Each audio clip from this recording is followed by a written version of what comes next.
Nagkainitan hanggang magkasuntukan ang dalawang motorista sa Cainta, Rizal. Nakatutok si Dano Tingkungko. Ang ganda ng laban, par! Viral na ang away ng dalawang motorista sa Cainta, Rizal kahapon.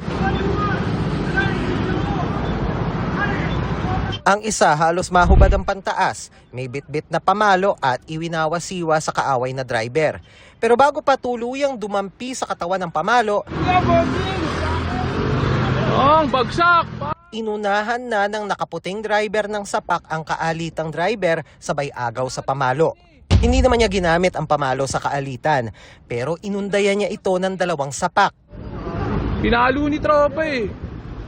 Palayo na ang driver nang mula sa malayo may boses na sumisigaw. Iangas mo eh!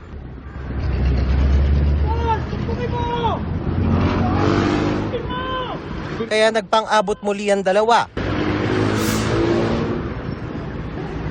Naghabulan.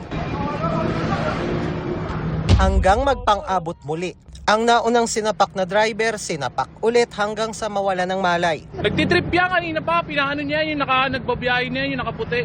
Makailang saglit pa tila na himasmasan ng driver na nakaputi.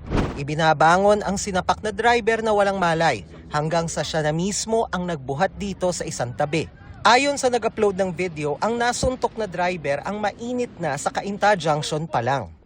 Umiwas po yung nakaputi, gumilit po sa gas station. Nung nakita po nung nakaubad na gumilit sa gas station, huminto rin po yung nakaubad. Bumuha po siya ng kargada niya is baseball bat. Dahil sa paghampas na yan, kaya bumaba muli ang nakaputing driver at naganap ang mga nakuhanan ng viral video.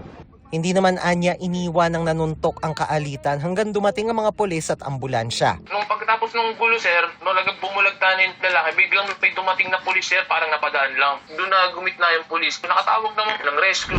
Ayon sa Cainta Police, nagkaayos na ang magkabilang panig at wala nang inihaing anumang reklamo sa kanilang tanggapan.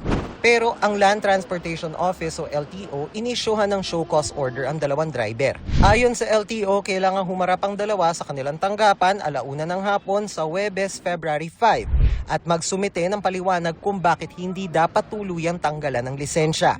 Bukod kasi sa nakaapekto umano sa trapiko, may mapaminsalang bagay ang isa sa mga driver. Lumabas din daw sa investigasyon na paso na ang rehistro ng isa sa mga sasakyan na sangkot sa gulo.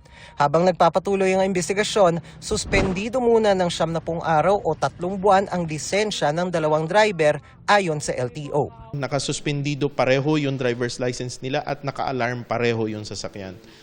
Para sa GMA Integrated News, Dano Tingkungko, nakatutok 24 oras.